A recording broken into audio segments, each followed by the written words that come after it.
किशनगढ़ गांव में कीर्ति अपने बेटे दिवाकर और बहू अंशु के साथ रहा करती थी। तीनों बहुत ही हंसी खुशी अपना जीवन व्यतीत कर रहे होते हैं। अरे बहू, आज खाना मैं बना देती हूँ। नहीं माँ जी, आप क्यों तकलीफ कर रही हैं? आप आराम कीजिए, खाना मैं ही बनाऊंगी। कितनी अच्छी बहू मिली है मुझे, भगवान ऐसी बहू सबको दे। सब कुछ ठीक चल रहा होता है कि एक दिन गलती से अंशु हंसने वाली दवा खा लेती है। बस उस दिन से सब कुछ बदल जाता है। अरे बहू, मेरे घुटनों में बहुत दर्द हो रहा है, जरा बाम तो दे दे। अरे बाम लगा कर क्या करोगी माँ जी? मैं पाँव दबा देती हूँ। अरे एक तो मुझे पाँव दर्द हो रहा है, ऊपर से तुम हंस रही हो। आई एम सॉरी माँ जी। अरे फिर से हंस रही है, जा तू मेरे कमरे से, मुझे तुझसे बात नहीं करनी। हे भगवान, ये क्या हो गया? अब माँ जी क्या सोचेगी?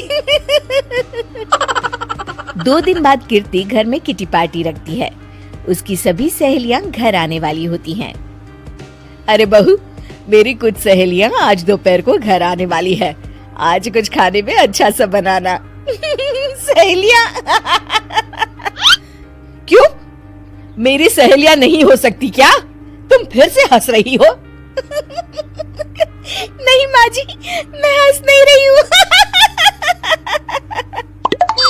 अरे फिर से हंस रही हो और बोल रही हो कि हंस नहीं रही।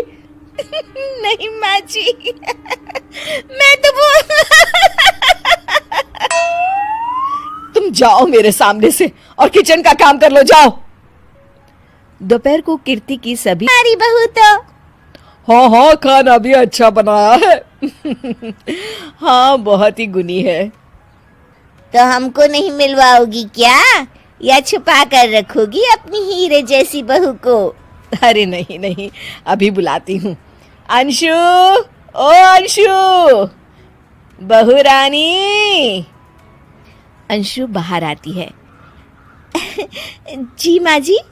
बहू, ये सब मेरी सहेलियां हैं, मिलो सबसे। नमस्ते आंटी। नमस्ते बेटा, बहू तो बहुत अच्छी मिली है तुमको, किस्मत वाली हो तुम। किस्मत वाली? अरे क्या हुआ? हंस क्यों रही हो? नहीं नहीं, मैं हंस नहीं रही हूँ। तभी अचानक सांची के हाथ से चम्मच छूट जाता है और उसका कुर्ता गंदा हो जाता है। अंशु फिर से हंसने लगती है।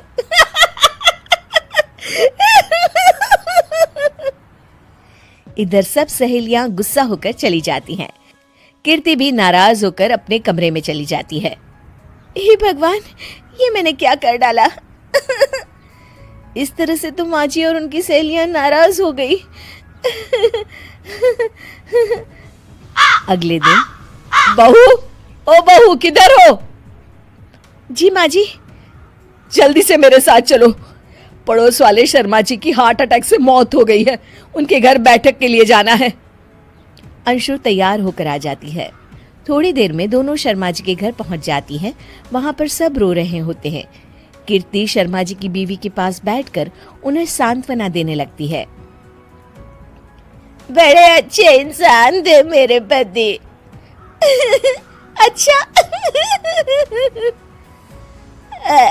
तुम हंस क्यों रही हो? वो अच्छे थे। है अंशु, क्या हो गया है तुझे? हंस क्यों रही थी तू वहां पर? नहीं बाजी, मैं तो बस अरे तो फिर से हंस दी, जा तू अपने कमरे में, मुझे तो तुझसे बात ही नहीं करनी, मेरा बेटा ही तुझसे बात करेगा अब। रात को जब दिवाकर घर लौट आता है तो कीर्ति दिवाकर को सब कुछ बताती है। ठीक है माँ, अब फिक्र मत करो, मैं अंशु से बात करता हूँ। दिवाकर अपने कमरे में जाता है।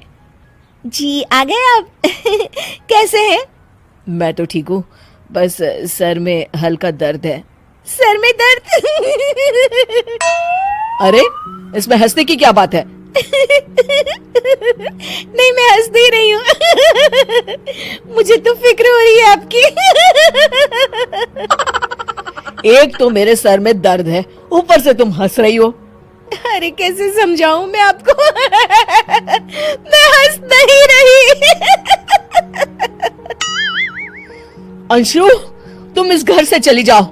माँ ने मुझे बताया जो भी तुमने शर्मा आंटी के घर किया और किटी पार्टी में भी। नहीं जी, मैं ऐसे नहीं हूँ। तो अभी क्या हुआ था? क्यों हंस रही थी तुम? रुकिए, मैं आपको सब कुछ बताती हूँ। बताती हूँ आपको सब कुछ। अंशु डायरी में लिखकर दिवाकर को पढ़ने देती है। कुछ दिनों पहले मैंने गलती से हंसने वाली दवा पी ली थी, जिसकी वजह से ये सब हो रहा है। इसका असर कुछ दिन और रहेगा। अरे, तो तुमने ये सब पहले क्यों नहीं बताया अंशु? वो मैंने माँ जी को बताने की बहुत कोशिश की, मगर उन्होंने सुना ही नहीं। अरे ठीक है, मगर वादा करो जब तक दवाई का असर ठीक नहीं हो जाता तुम घर से बाहर नहीं जाओगी। नहीं जाऊंगी। और हंसूंगी तो बिल्कुल नहीं। लो, तुम तो फिर से हंस दी।